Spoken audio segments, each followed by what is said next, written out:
Our 10th visit brings us to one of the strangest of the 17 principles of success, because it is the principle which makes it possible for you to convert into an asset every adversity, every disappointment, every defeat, and every failure you meet with from now on the remainder of your life. Yes, the principle of learning from adversity makes it possible for you to transmute all your past failures and mistakes into an asset which will help you achieve outstanding success in the future. At the very outset of this visit, I wish to call your attention to an important fact which may give you immediate possession of the great master key to success, namely, that your positive mental attitude is the only means by which you may convert adversities, defeats, and failures into assets. It seems to have been intended that everyone should experience adversities, defeats, and even failures as a part of nature's method of disciplining people to learn how to take possession of their own minds. But the Creator very wisely provided everyone with the means for converting these experiences into benefits of a priceless value, the means being our privilege of maintaining and directing a positive mental attitude. Despite the benefits which we may get from adversities and unpleasant experiences of every nature, no one desires to meet with these experiences.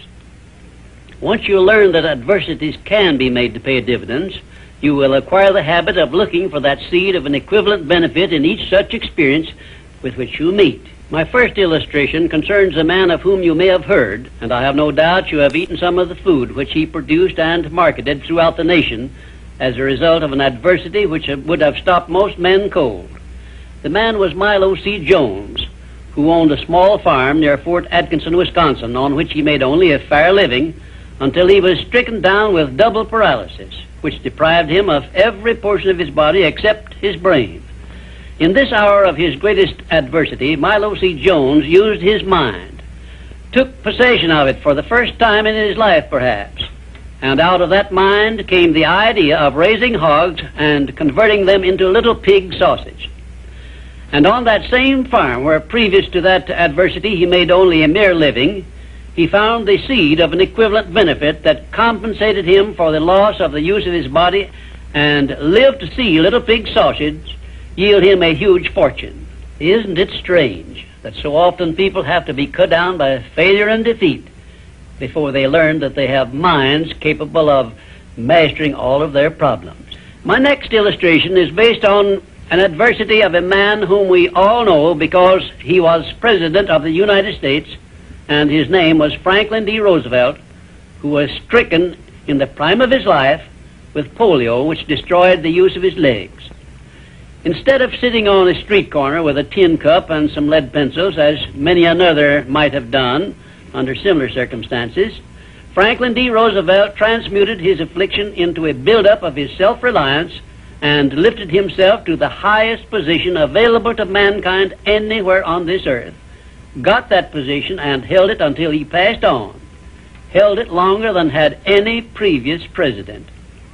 Verily, I tell you with all the enthusiasm at my command, that you may find in your adversities the necessary challenge to inspire you on to success, such as you never would have known without these experiences.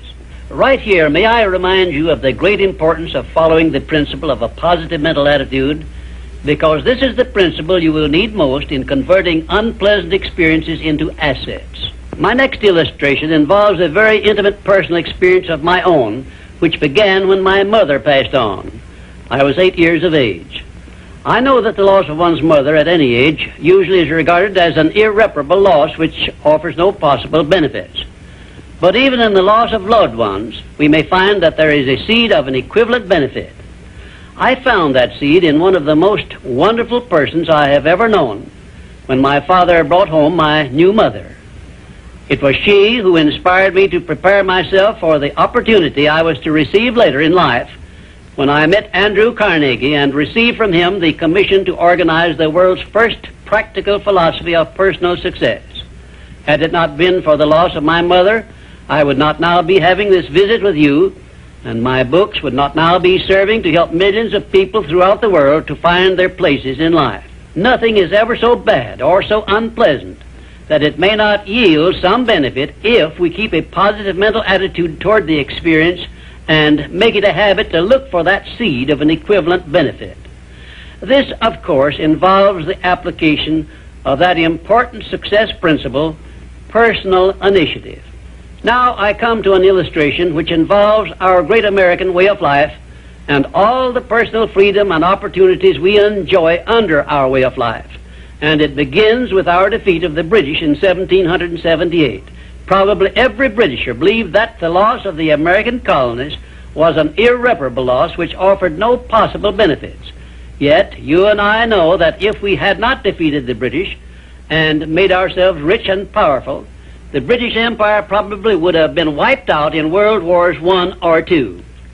We know also that although the British Empire survived those two wars, it was our financial help which saved the British from starvation and bankruptcy. So, today, every Britisher should give thanks for the defeat of Lord Cornwallis's armistice, because that defeat finally became the means of survival of the British Empire. My next illustration brings us face to face with an adversity which involves you and I and every other person now living. I have reference to the trend in this and all other countries to rob individuals of their rights of personal freedom, a trend which is in direct violation of the obvious purpose of the Creator to give every individual the privilege of freedom of thought and action. There is something definite you and I can do about this common trend to rob us of our rights of personal freedom. We cannot turn it back entirely by our individual efforts, but we can and we should do something about it where it affects us individually and where we know what we can do and how we can do it. Of course you will ask, what can I do to influence a world trend? And I shall answer by saying there is something definite that you can do. You can refuse to accept this common trend and take full possession of your own mind, thus fulfilling your personal responsibility to your Creator. Remember those two sealed envelopes I mentioned in a previous visit. One of them is labeled riches you may enjoy by taking possession of your own mind. Very well, you have a responsibility to yourself, your loved ones, your Creator, to take possession of your own mind and to direct it to ends of your own choice.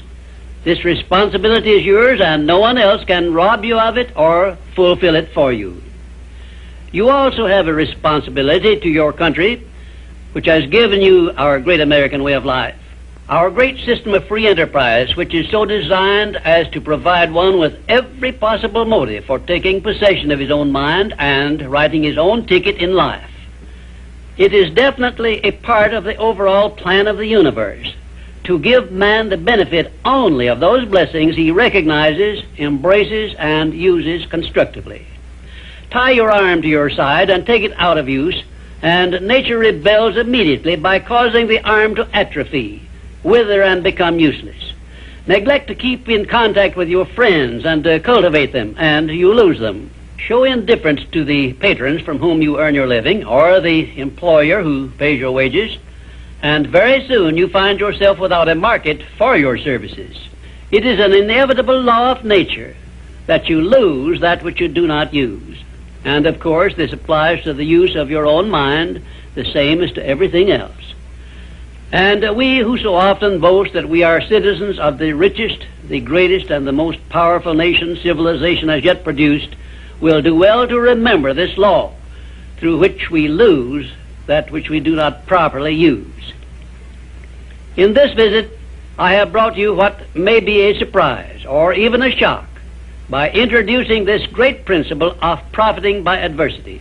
If you are ready for this principle, you will embrace it at once, and never again, as long as you live, will you brood over unpleasant experiences without knowing full well that your efforts could be better employed by searching for that seed of an equivalent benefit which is available in those experiences. Now, before I conclude this visit, I shall give you this assignment which, if you carry it out sincerely, may well bring you a new birth of opportunity such as you never dreamed of experiencing. Go back into your past experiences, study each adversity and failure you may have experienced, and look for that seed of an equivalent benefit you had not before discovered, and you may find yourself richer than you believed yourself to be. And now, until our next visit, just remember, nothing can be called failure until you accept it as such.